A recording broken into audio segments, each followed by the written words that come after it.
They shot some of Causeway in late 2019.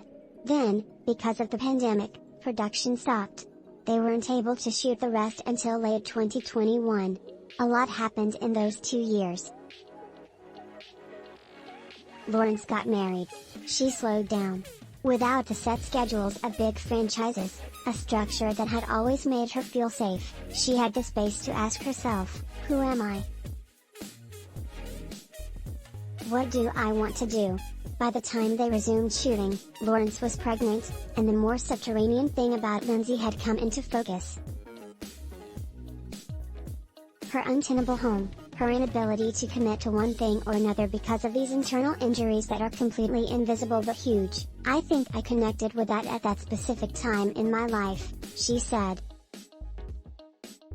So much was going on with me at that time that I didn't realize. Until I was back, pregnant, married, making it. And I was just like, oh, this is a woman who is scared to commit. It was the best thing ever, and yet totally terrifying. My heart has stretched to a capacity that I didn't know about. I include my husband in that. And then they're both just, like, out there, walking around, crossing streets. He's gonna drive one day. He's gonna be a stupid teenager and be behind the wheel of a car. And I'm just gonna be like, good night. You know? Like, who sleeps? In late June, I drove to Lawrence's house in Beverly Hills. She greeted me at the door in a knee-length gray robe and fluffy white slippers. She had just finished a fitting for this photo shoot, and given the dress code of our first meeting, saw no need to put on more clothes. I was like, she's already seen me naked, so who cares? Lawrence led me through a sunken den to a large outdoor dining area that was screened in, Southern style. As she uncorked a bottle of white wine, she warned me that she was in a mood. Not a bad mood, exactly. But a consistently emotional one, brought on by the Supreme Court decision overturning a Roe v.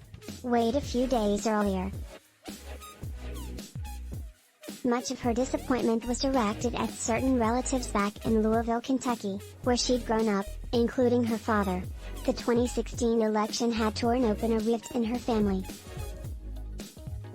Repairing it was an ongoing process. Particularly since having a baby, she had been trying to heal.